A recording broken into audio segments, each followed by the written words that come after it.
Hello, everyone, and welcome to the Perfectly Imperfect Spiritual Podcast.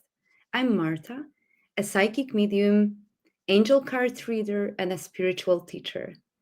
This podcast is a space for honest, grounded conversations about healing, intuition, trauma growth, and all the beautifully messy aspects of being human. Some episodes are spiritual, some are raw, and some are both because I believe healing is never one dimensional. And today is episode 56. And as it turns out, we are recording this on World Mental Health Day. It wasn't planned that way, but there are no coincidences. And this conversation with this guest arriving today, it just feels aligned. I'm joined by Janika Cumpsty, a therapist, criminology consultant, and cross-disciplinary professional whose work holds complexity and compassion at the same time. Hi, Janika. Welcome to the podcast. I am really glad to have you here. Hello, Marta. It's lovely to be here, and thank you for opening this space and opening this space for so many people. That's also in need of hearing what's just needed to be healing, perhaps, or transformative in the moment for them. Thank you. So I'm going to begin by reading your beautiful bio so our listeners and viewers can get a deeper sense of who you are and the layered work you do, and then we'll take it from there. So, Janika Cumpsty is a mental health therapist, criminology consultant, and cross disciplinary professional based in Cape Town, South Africa. But she works globally. Her work exists at the intersection of psychology, criminology, and conservation ethics, a space where human behavior, complex systems, and ethical decision making meet. Since 2016, she has supported individuals, organizations, and communities in navigating challenges that call for both empathy and strategic insight. She holds to the belief that while no one else can do your inner work for you, no one should have to face it alone. Her approach is collaborative and deeply personal, focused on helping people recognize their resilience, rebuild agency, and take steps towards meaningful change. Her therapeutic work includes trauma, PTSD and CPTSD, sexual trauma, abuse across all genders, inner child work, grief and loss, depression, anxiety, eating disorders, addiction, and burnt out. With a strong medical and psychological foundation, she also specializes in supporting healthcare providers through care for the carer. Alongside therapy, she works within criminology and behavioral analysis. She integrates profiling, victimology, prevention, and rehabilitation strategies that aim to address the root causes of harm rather than surface symptoms.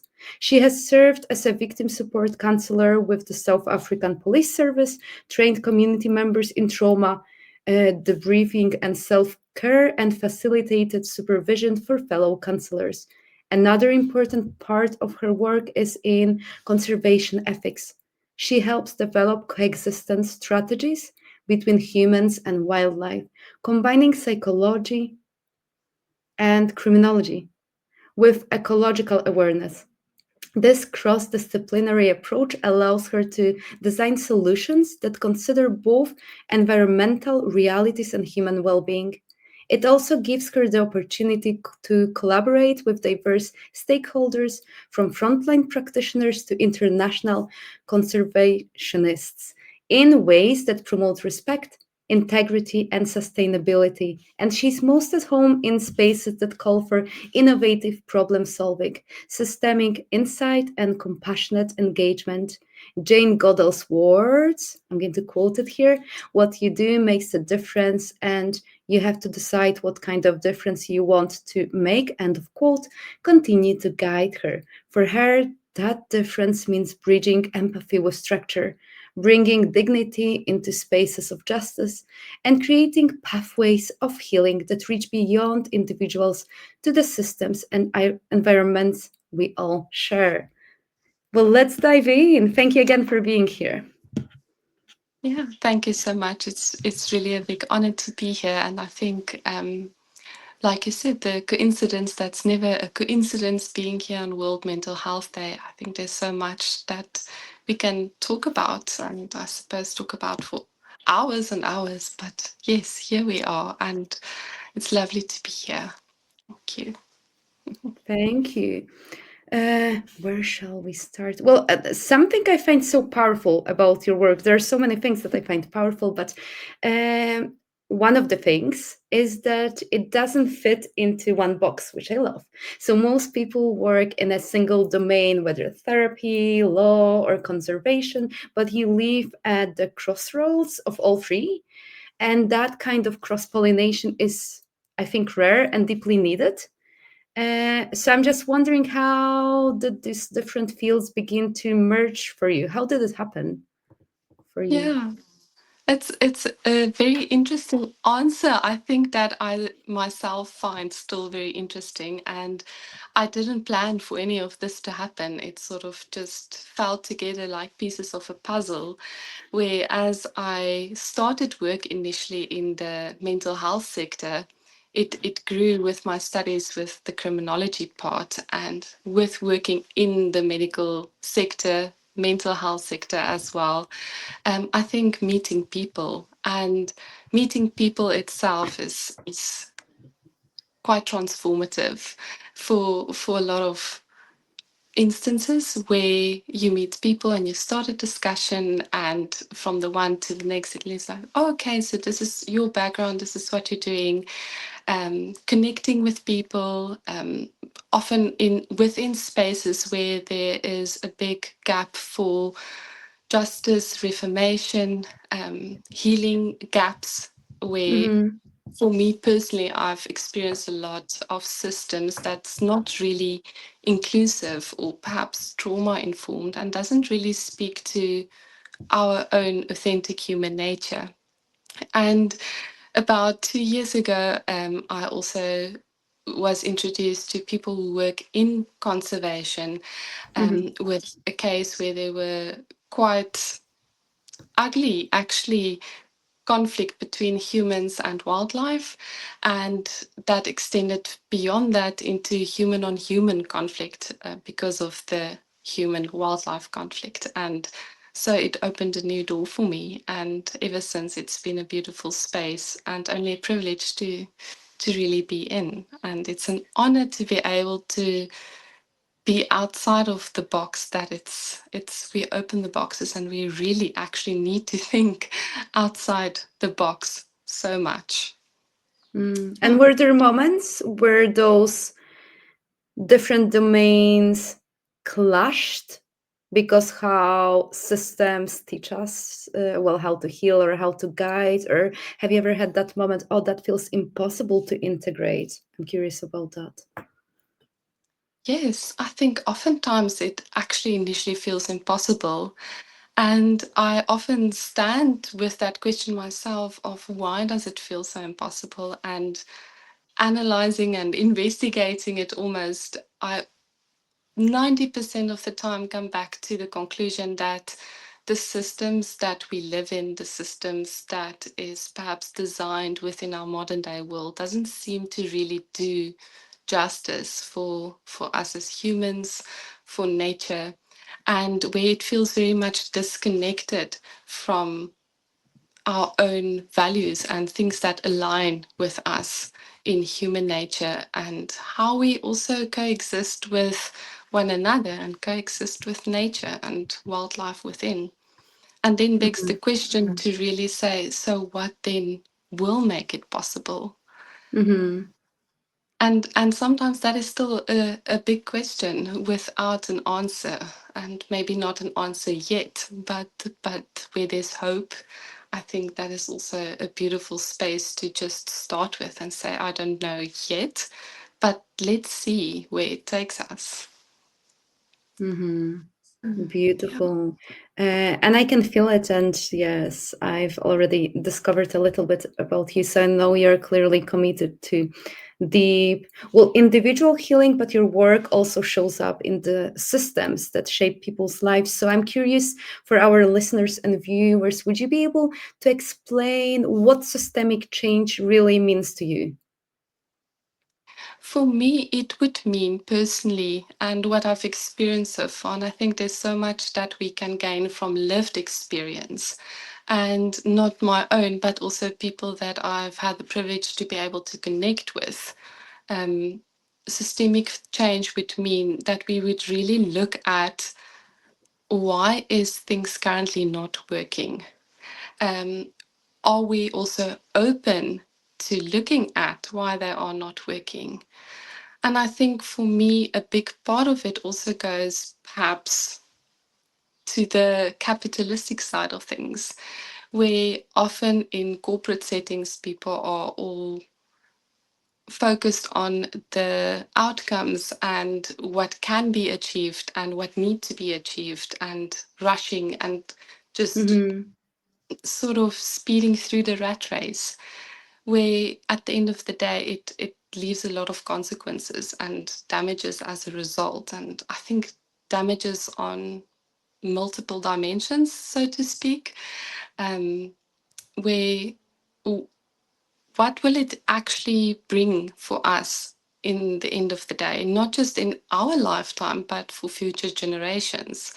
What would it mean for us as humans to move forward? And where systemic change for me would come in is to also look at the past, at our history throughout the world, because that cliche that history repeats itself tends to be, I think, true in many of my experiences.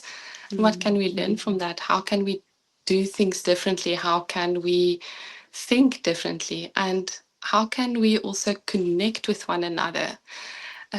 Because I often feel that in the modern day world, people are very much more isolated, and everybody is mostly just trying to survive life, trying to just get there in and in desperation, we go into that survival modes, and we don't feel safe that we can stop and think for a moment, hang on, what am I doing? Where is this going?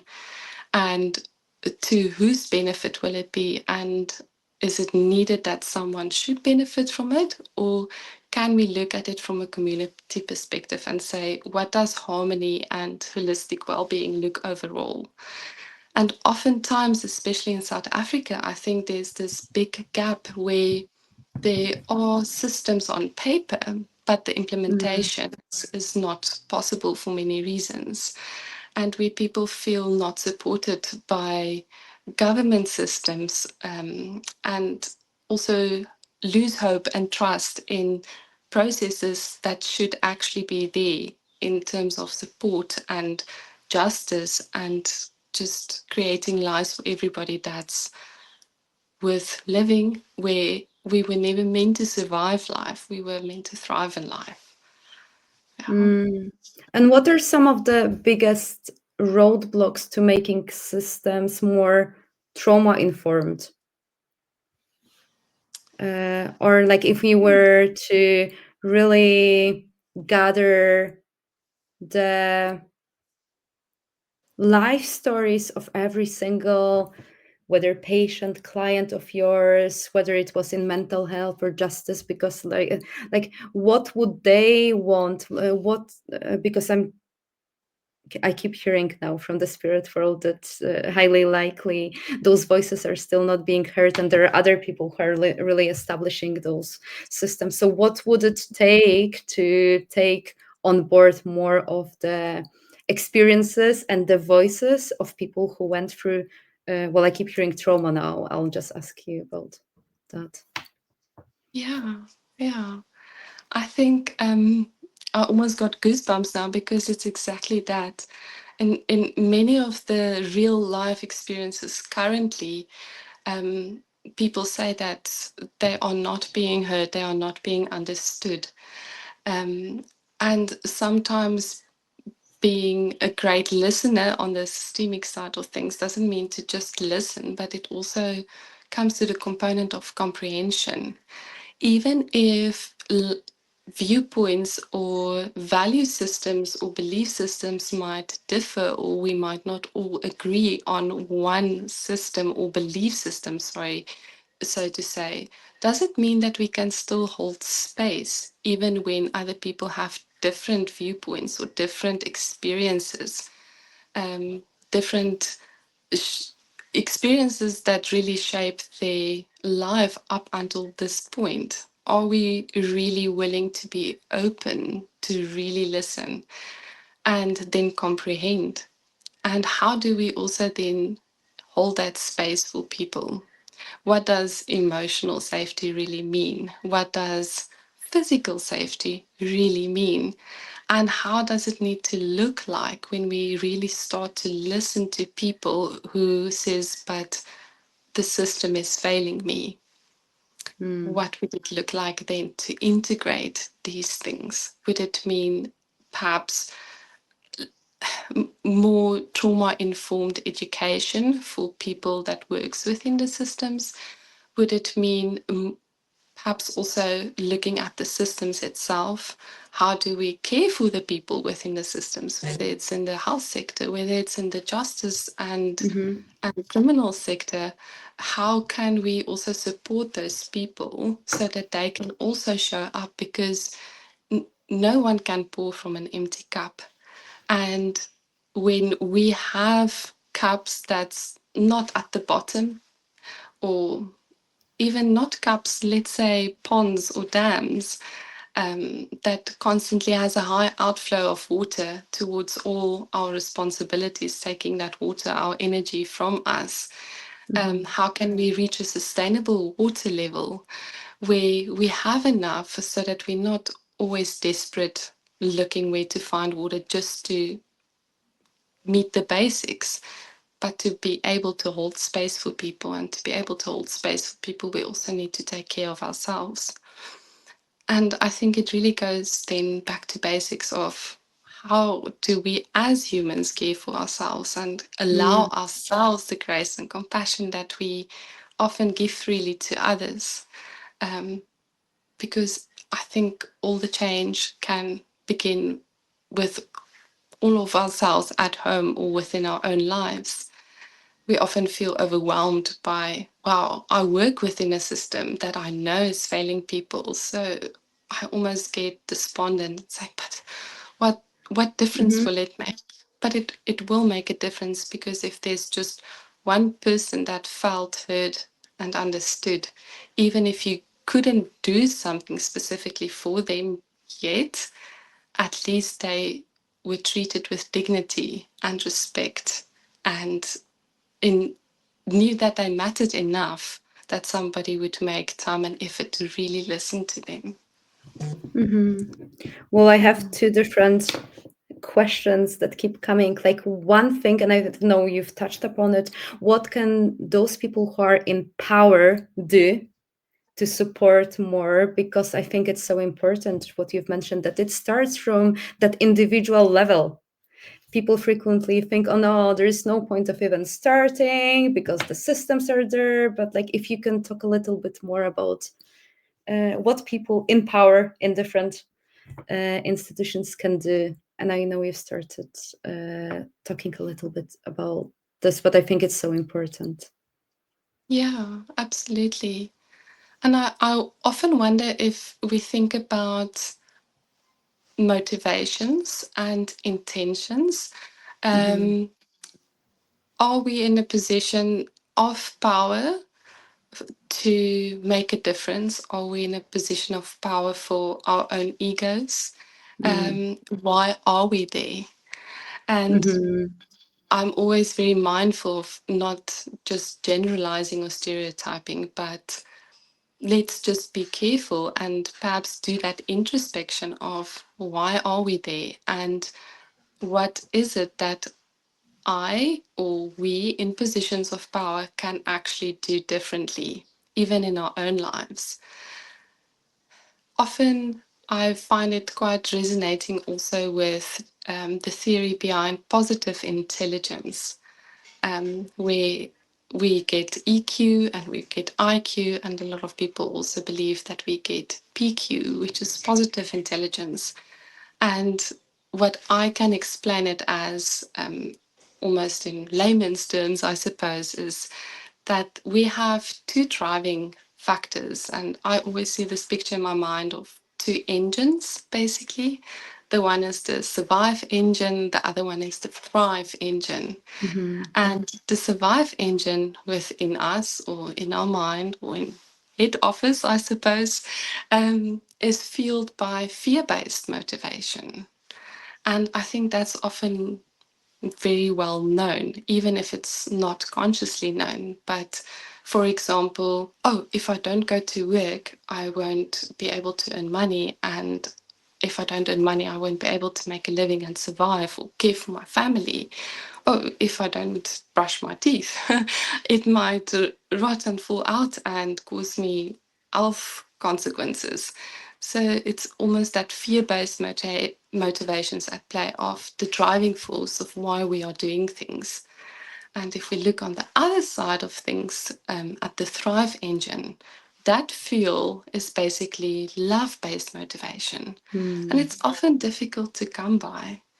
Often it's unknown. It feels foreign. It feels not comfortable.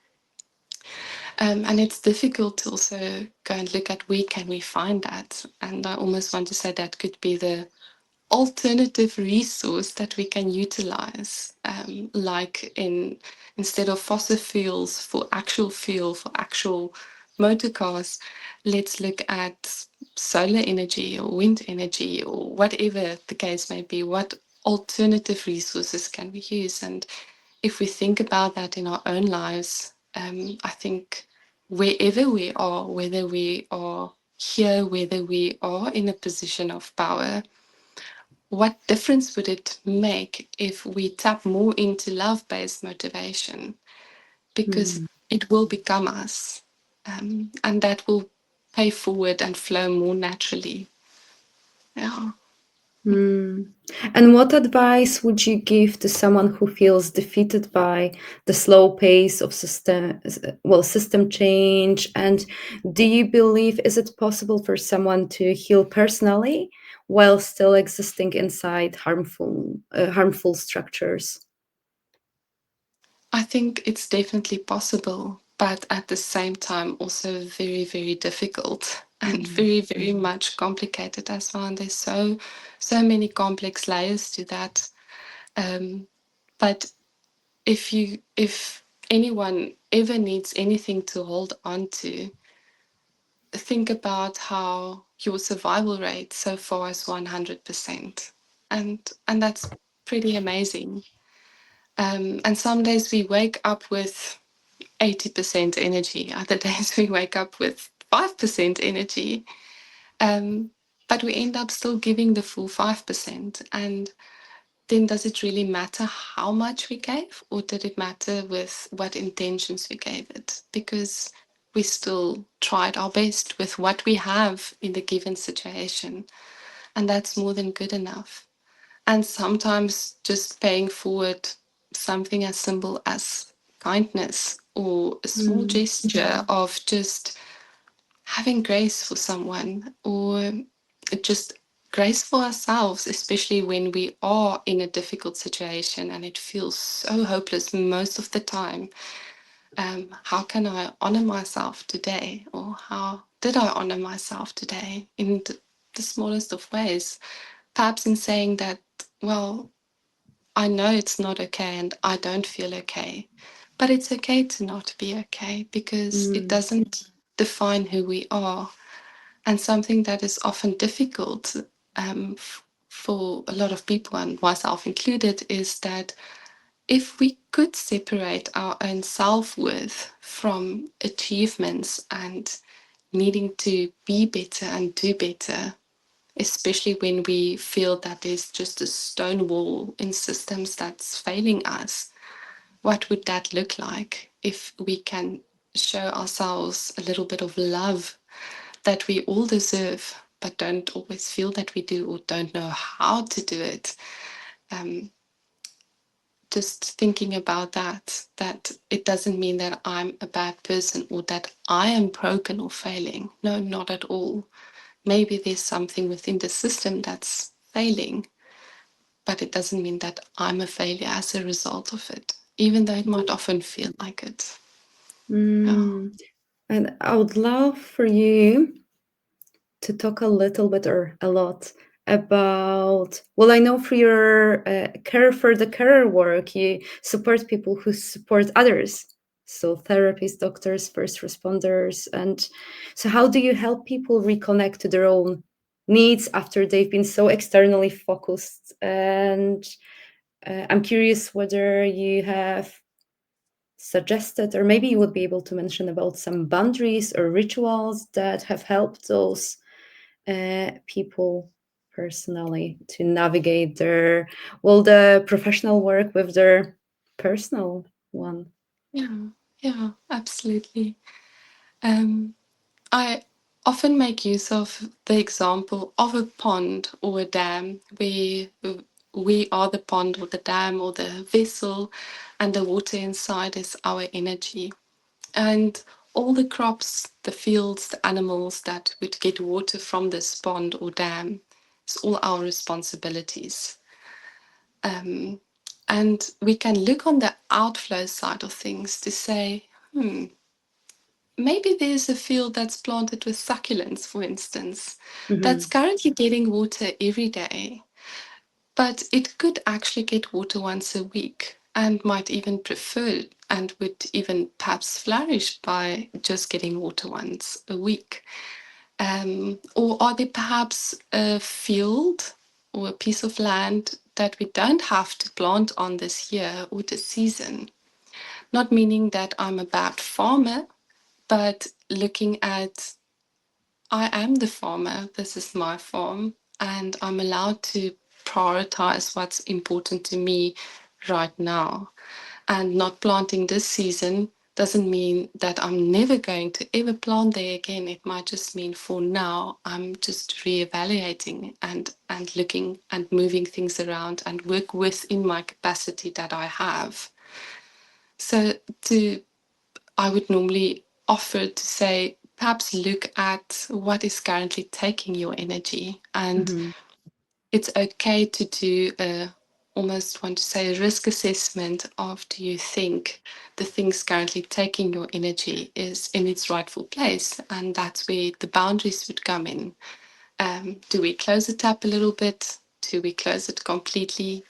Do we open the other tap more, that's perhaps been dribbling a little bit, but if we open that tap more, it would actually be on a, let's say, piece of land that's growing grain, which is big contributor to our livelihood.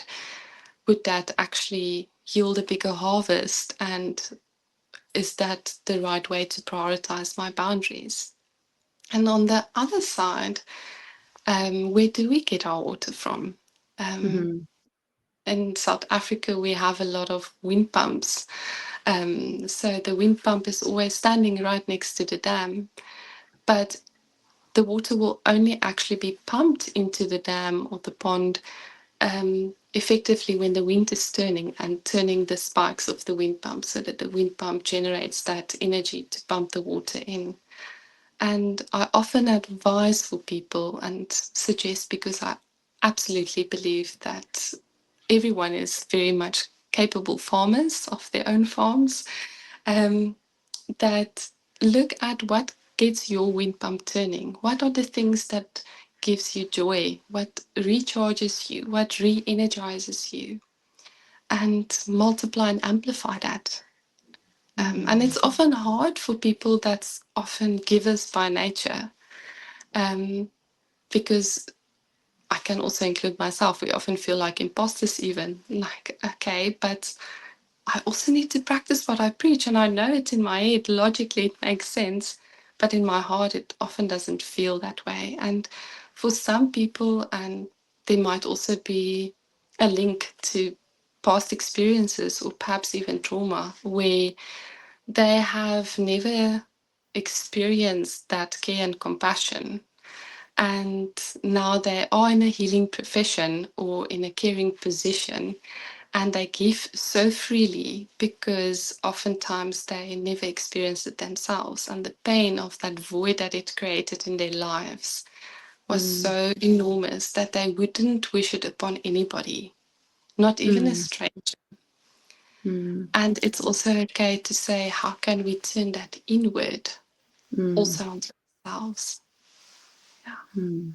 And what are some common signs of burnout or compassion fatigue that often go unnoticed? And I'm curious what you have learned about your own nervous system from being around so many others' pain.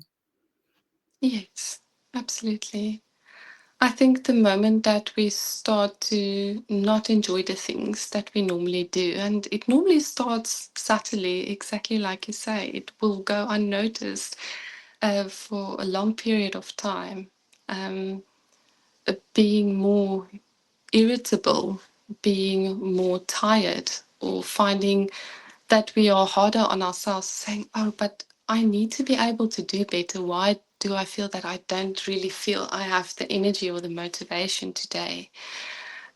Sometimes it can also look like, and I think it's something a lot of people are quite ashamed to speak about because fear of judgment, perhaps even, Mm, is when, especially in mental health care, as a mental health care provider, fatigue compassion often shows up in really struggling to connect in an empathetic way with clients or patients, where you almost become numb to their stories and you really struggle to hold space for them, where it's like, oh, okay, yes, and just get over it. And it's a feeling that normally occurs, and a lot of people feel very ashamed to say, but it I felt that before. And mhm, that's often part of the signs that will go unnoticed because we feel that they shouldn't be there. And it's often easier to push that discomfort away because it's easier to try and fix it. And mm, maybe if I work harder, maybe if I just do my notes better, or maybe if I exercise more, and maybe if I do this and that, which are all things that could potentially help. Yes, not that I'm mhm, saying they're not helpful. And different people find different things helpful, but also in saying, if I would invite discomfort for a cup of tea and we could sit and have a chat, what would I ask discomfort? Would I perhaps ask it, why are you here? And why do I normally not like your presence? What is the message beneath under it? And I always wonder that in society in general, people would tend to classify emotions as good and bad emotions. mm, But I mhm, often wonder, what if they are neither good or bad? And mhm, what if they are actually also messengers trying to alert us to certain things, where maybe feeling happy is a messenger of, hey, this is constructive to your well mhm, being. Do more of it. It recharges you. Where something that would be labeled as a bad emotion, I think anger is often top of the list there. mhm, What is anger trying to tell me? Is it perhaps a mhm, boundary that has been crossed? Is there perhaps some sort of injustice or unfairness there? What is my anxiety trying to make me aware of? Is it something that's just outside of my comfort zone? Or is it something that I just really don't feel align well with me? Um, there's that I think that could also be helpful, and ways that when we do build up the courage to sit with the often subtle signs of burnout building up, um, what would that look like, and how can we unpack it in a meaningful way, and also in a way that we still show ourselves the love and compassion that I think is absolutely, in my opinion, is such a beautiful catalyst for healing and mm, getting to a space that we can be content and safe. Yeah. mm. Thank you. Do you think you could talk a little bit, or again, a lot, about criminology through that lens of empathy? Because your criminology work includes victimology, profiling, and behavioral analysis, but your approach is clearly guided by the heart, by empathy. So I'm very curious, and I'm sure the viewers and listeners would find it fascinating as well. How do you hold humanity and empathy when working with people who have caused harm? It's often very difficult for me, and I'm going to be very honest about it. And oftentimes, I need to remind myself that this is also another human being, just like me, who probably has gone through a lot of trauma themselves. At the same time, I almost want to say, on the flip side of that same coin, I think there's also space for awareness that I always feel trauma is no excuse for abuse. Trauma is no Mm-hmm, excuse for wrongful behavior.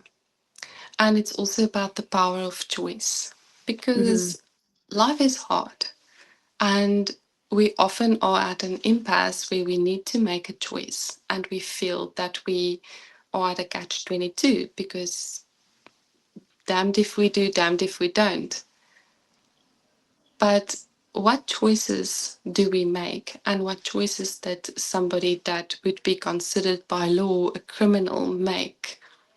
And do they have insight and capacity, or well, sorry, mm-hmm, insight or capacity to have insight into how my choices not only affected and created my own consequences, but how it affected others as well? And I think there's that complex layer where certain personality disorders also comes at play. mm-hmm, And, and funny enough, a lot of the people diagnosed with a personality disorder like narcissistic personality disorder, for instance, or psychopathy, mm-hmm, has horrible traumas in their past. And sometimes it can definitely alter and, shape and alter physical brain functioning and physiology to such an extent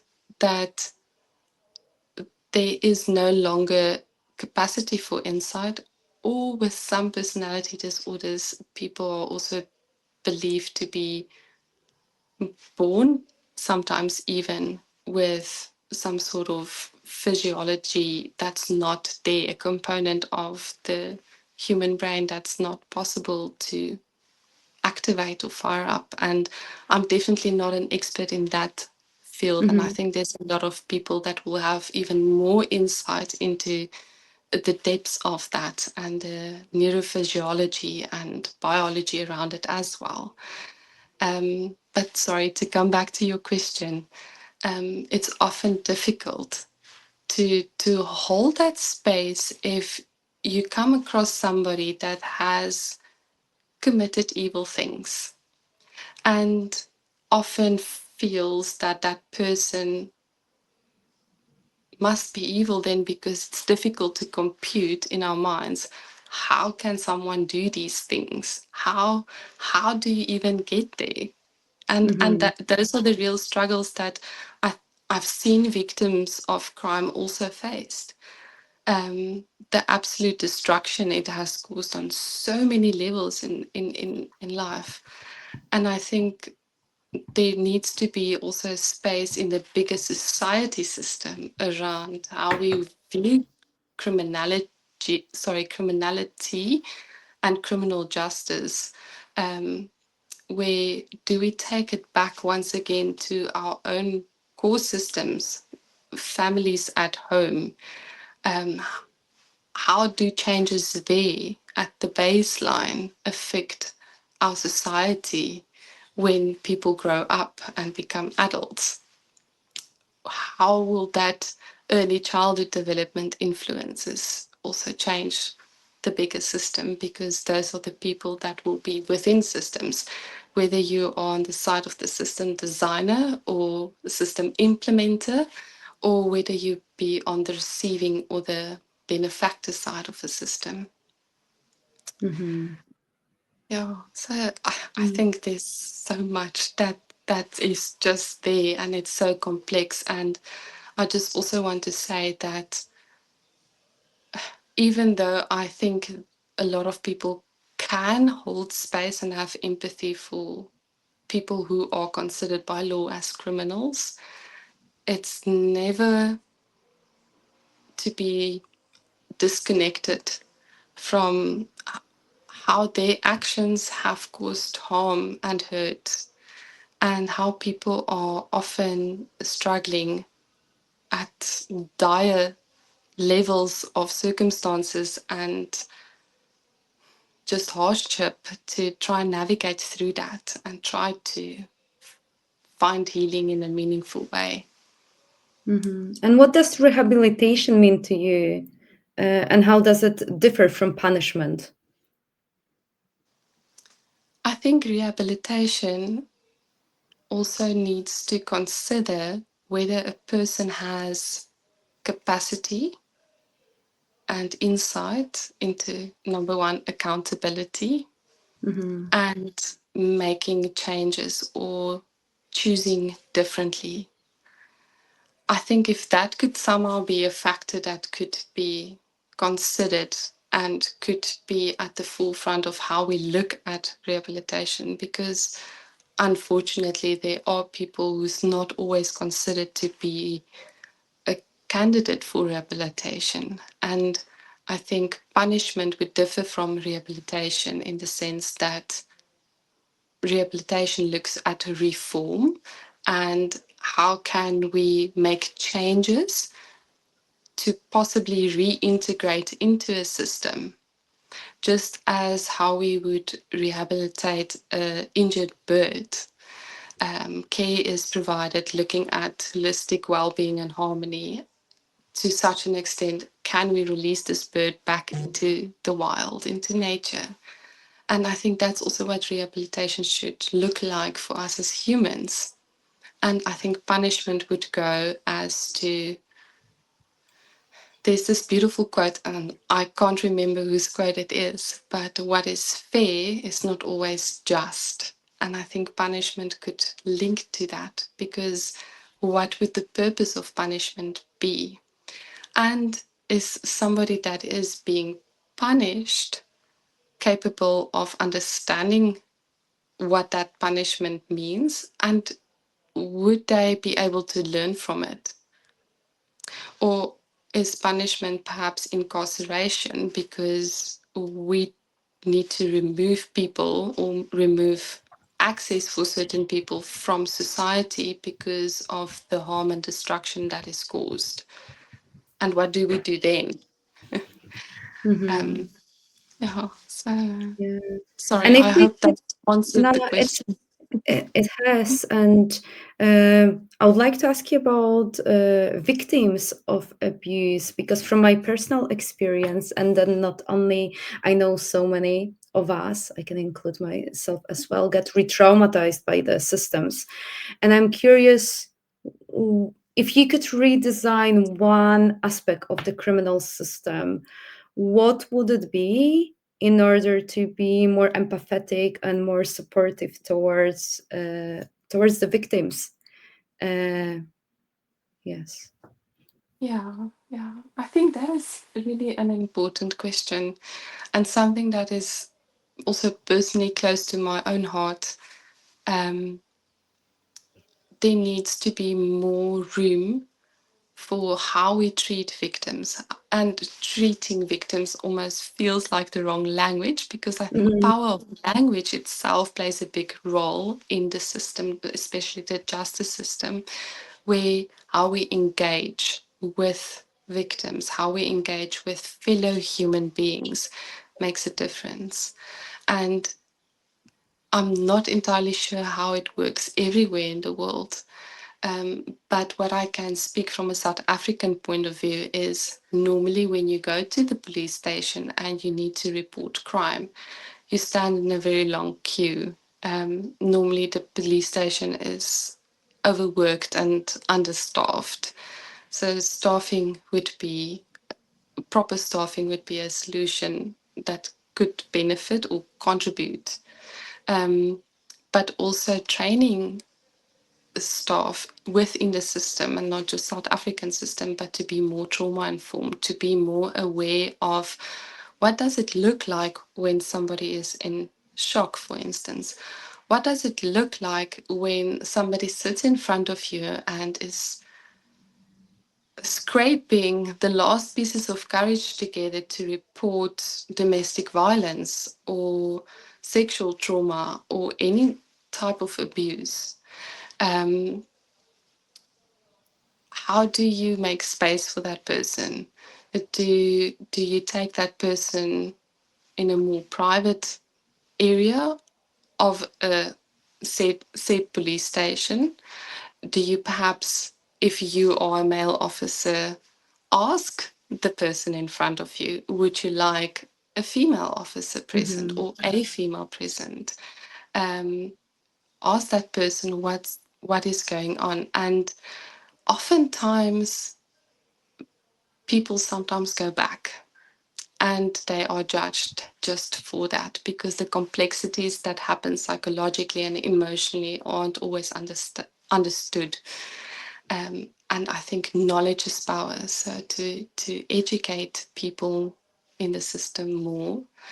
Um, just an example, and I know she won't mind using her as an example, but I'll keep her name out of it. Um, there was this lady who went to the police station and made a case, and she took her kids and she left because their home wasn't safe. And at that point in time, she was so isolated by abuse that she was financially isolated, she was socially isolated. She had a disabled child that she was caring for as well.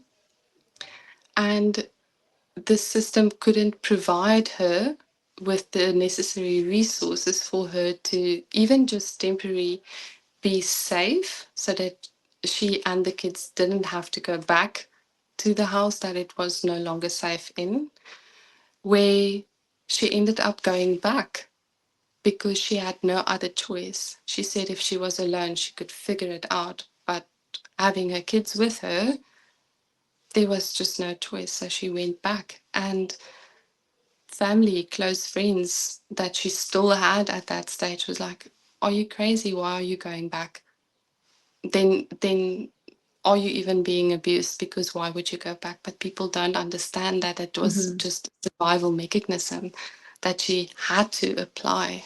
And I think it's unfortunately a very good example of how systems fail people. How does it look like to provide not only emotional safety, but physical safety if needed? Are there trauma counseling available at short notice? Are there medical assistance available at short notice? How are our medical practitioners equipped to deal with people that are in severe and complicated trauma or abuse situations? So I think there's a lot of room for improvement within our Mm-hmm. systems. And unfortunately, something that I've also picked up on is that, and not just me, I think from what I also hear people share in their own experiences, is how being a woman, you're often doubted or judged Mm-hmm. by sometimes a majority male staffed system, especially when it comes to the justice system. And when it comes to the court level of the case progression, how people are re traumatized by having to relay terrible events in court for evidence. Can we look at a different way of presenting evidence where a victim doesn't have to once again be vulnerable and unsafe or face the Mm-hmm. abuser in court? Or can it be possible to even get the evidence that's required by law but not expose the victim at all, not even to them hearing it, somebody else relaying the evidence in court. Um, how, in cases of sexual assault and rape, how can we make that very horrible, intrusive process of getting an evaluation more equipped and more safer for women and men, Mm-hmm. I suppose, alike? Um, Mm-hmm. and I think that is once again where we need to ask the victims, what do you need? And Mm-hmm. often they will say, I don't know. But what they will be able to often tell and share is that they will know what it shouldn't be. Mm. Oh, This is so important about listening to the victims and listening, yeah, so that, yeah, so that we can implement those changes. Thank you so yeah, much. Hmm. welcome. But I I think, would. Mhm. sorry. Yes, go on. Yes, please. Um, you also might find that some victims say, you know what? No, I want to face my abuser in court. I Mm-hmm. want, I want this. I need this. I'm fighting this. And I think it, like you said, too, it's so important to listen because a person might tell you, no, no, no, I'm okay with it. I want to do this. And somebody Mm-hmm. else, "Yeah, I'm absolutely terrified." Then they shouldn't be placed in a position to do it because their own system is already at max capacity, just trying to hold on for dear life, so to speak. And by listening, there should be space to also then implement what that victim needs and not be Mm. forced to open a case or not be forced to do this or that. How can we reform those very practical things? And do we need to also then maybe look at what legislation can be changed or adjusted accordingly? Because it's often easier to say, but by law, we need to do this and this and this and Mm-hmm. this. Okay, can we adapt it? Not that I'm saying the law is wrong, but can we find a different way? No.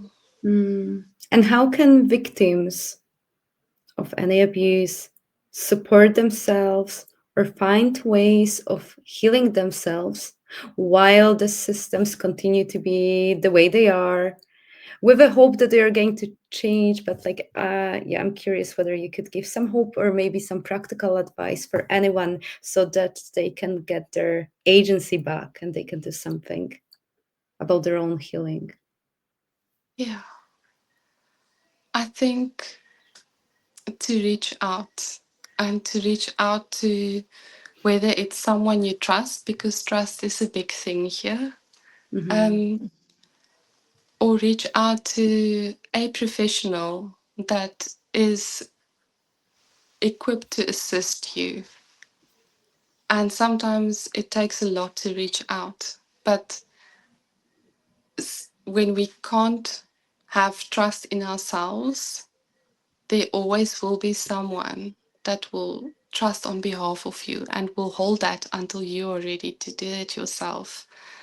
Because if we can reach out, even to whether it is a stranger or that's in a caring profession, whether it is someone that we know, and I think whole different topic that could potentially also have its whole own conversation is the power of technology.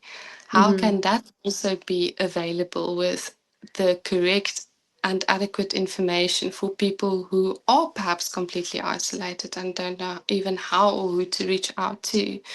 What is this? What is the access we create through technology in terms of not only Google, but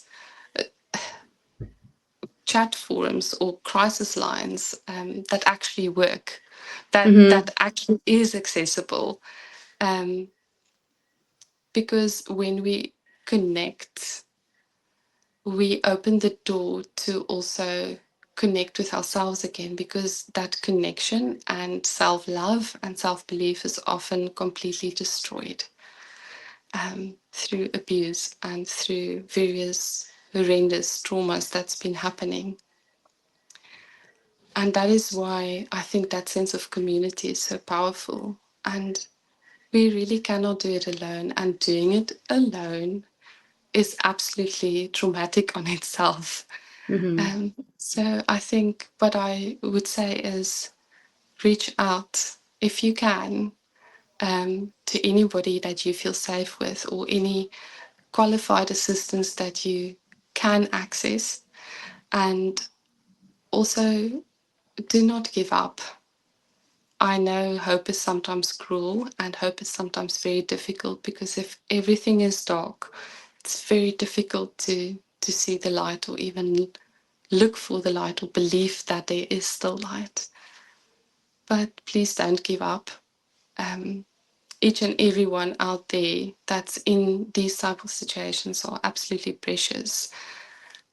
And even though it might not feel that way, and even though you might not believe it yourself, please know that there are people who will gladly hold that space for you, who will gladly hold that hope and belief for you if you can't do it right now, and will be right alongside you to carry it through, because we are never alone. And the more we connect, the more we build and create healing again. And the more we are able to then also stand up and say, look, this is what's been going on. Lived experience is super powerful, because when we propose changes to systems, it's often said, yeah, okay, but why? Where's Mm-hmm. the data? Where's this? Where's that? But we are the living proof. We are the data. And together we can. I absolutely believe that. So please don't give Mm. up, and please reach out. That would be my advice. Thank you so much. And one more subject that I would like to touch upon, because I feel like it's so connected in a way to victimhood and to grief itself. Your conservation ethics, well, the work in conservation ethics, because you help people and wildlife to coexist. And that's a very unique and emotional field. So I'm curious, what does it actually look like to develop those coexistence strategies? And if you could talk a little bit about that, and maybe what does grief play? What's the role of the grief in this work? I think it often looks very much chaotic at first and initially, because mostly the societies and communities that I had the privilege to be able to work alongside with is very underprivileged communities. It's people who actually are just trying to survive day to day, and I literally survive. Well, where am I going to get my food? If I need to go into the forest and hunt because my family are starving at home, I'm not going to be bothered by I'm shooting the last type of deer that I can get for food, which makes Mm-hmm. logical sense, right? So sometimes we think, but we should just conserve nature, and we often feel, okay, we should protect it, which is right, but we almost separate human and nature then by, yeah, as first reaction. Um, and there's a beautiful example of a project that I didn't work on, but I think is very much a beautiful example for today's conversation, is from a gentleman in Rwanda who's also a researcher. So Rwanda is a country in East Africa, and they have what they call the um, eco bee guardians of the forest, basically. So they are in an area where there's a massive rainforest with a lot of species going extinct. And the people around the forest are farmers by community, by generation. And Mm-hmm. they have created a coexistence model where they farm with bees in an eco-friendly way. And the bees are able to pollinate and play a very Mm-hmm. important role in the bigger infrastructure. And the people also feel that they earn a living from it and that they don't have to completely deplete all natural resources just to try and survive. Um, so that would be, I think, a beautiful example. And then an example here in South Africa that is almost completely 180 turnaround is a coastal town on the south coast has had a massive problem with baboons, where people were extremely upset with baboons coming into town and causing havoc, creating a lot of destruction within homes, um, but also potentially hurting people, or so they thought. Um, which is actually interesting because post COVID, that little coastal town was mostly just retired people and it was not expanding so much. But post COVID, a lot of people like, okay, I can actually work remotely. I can continue to work remotely. And a lot of people feel that they want to get out of the bigger cities and they want to live a more freer and more simpler life, which is a beautiful thing. But it also created a different problem in where there weren't adequate environmental evaluations done on the area they were developing new housing in, which was actually the baboon's natural sort of habitat and also area in which they forage for food. So baboons would come down from the mountain, forage all the way down to the ocean and back up. And in that slope is actually where people now live and build houses. So baboons would go, hey, but instead of foraging for 8 hours or longer for a couple of berries to get my daily nutrient intake, if I can grab a whole bread and a whole carton of milk or juice and I don't know, whatever, why would I Mm-hmm. forage? And I get that. If I were a baboon, it would make Mm-hmm. sense, right? Um, and and so people needed to be educated on, but the baboons aren't in your town. You Mm-hmm. are in the baboon's town. Mm-hmm. And basically meaning that you can't remove the baboons. You can't. What's Mm-hmm. been happening? They've been killing the baboons, and people were standing up and saying, "You can't just kill the baboons."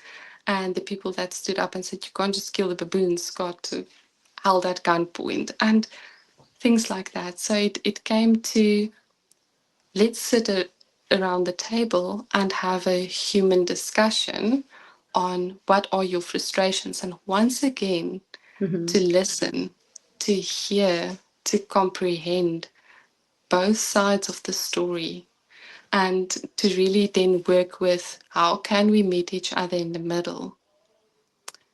And often what fails, unfortunately, in South Africa is government support, where that support would really shift and flip the coin to the better. And now it needs to be focused by private investors, people willing to invest that money into a legal battle with local government that perhaps were a little bit neglectful in the way they addressed some of the issues, or the urban planning around new building structures.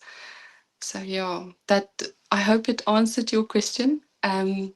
But it is often very messy and chaotic. But I think it all comes back, as I said, and you also beautiful said a couple of times, is to we need to listen, we need to communicate, and we need to be able to, with that, hold open and safe spaces for one another.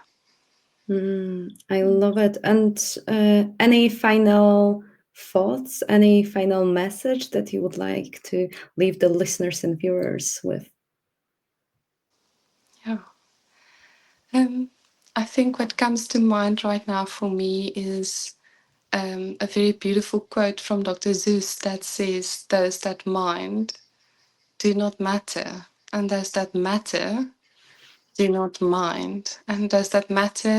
And do not mind are the type of people that we can call our village people, and to reach out and to find those people that we matter to, but they also matter to us. And therefore, we don't mind to listen. We don't mind to comprehend. We don't mind to communicate with respect and dignity, even if we don't always agree with one another. It doesn't mean that, therefore, you or I are wrong or right. It just means that a beautiful conversation can happen and Mm-hmm. a beautiful solution could potentially grow from it, where people often then tend to go outside the box and say, what if we could look at it in this way? Or what if we can look at it in that way? And what are people willing to perhaps compromise in some way to say, look, I might feel this way, but I can absolutely hear and see, understand where you are Mm-hmm. coming from. And I can see that you have a valid point. How can we put it together and say this could potentially lead to sense of community and collaboration where we can, because together we can. Thank you so much. So beautiful. And where can the viewers and listeners find you, where they can find out more about your work, about your projects, how they could work with you, if you could share anything that you would like? Okay, thank you. For the mental health side of things, they can find me through Therapy Now, which is a website. But Therapy Now also has a couple of social media accounts on TikTok and Instagram where people can have a look at. And some of my fellow colleagues also normally post a lot of insightful videos that could also hopefully be helpful and perhaps just reach someone in need or resonate with someone in need. And then on the other side, on the criminology side and for the conservation side, um, I'm currently still working on the project called my website and everything that goes with it. It's Mm-hmm. unfortunately always on the back burner. Um, I don't get to all the admin so often as I need and want to. Um, but they can, for now, reach me via LinkedIn. I'm available through there, or even if really, really need be, through Therapy Now as well is also perfectly okay. You will find me somewhere, but those two will have good chances for reaching me if need be. My door is always open. Yeah. Thank you. And I'm going to include all of the links that you're going to provide for me in the description of the podcast. And if you ever have any new links, then I can update it as well. Thank you so much for coming to the podcast, for opening your heart and sharing your wisdom. I really appreciate you, and I really enjoyed that conversation. Thank you.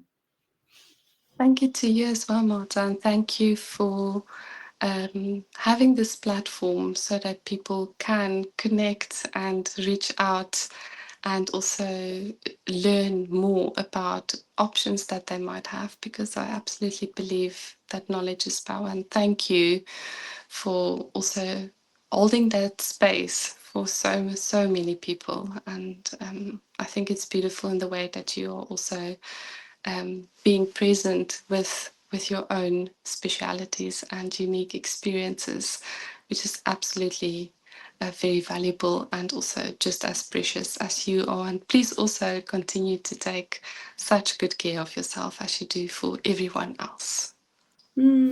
Thank you so much. I really appreciate it. And thank you to all of the viewers and listeners. Goodbye, everyone. Bye. Goodbye.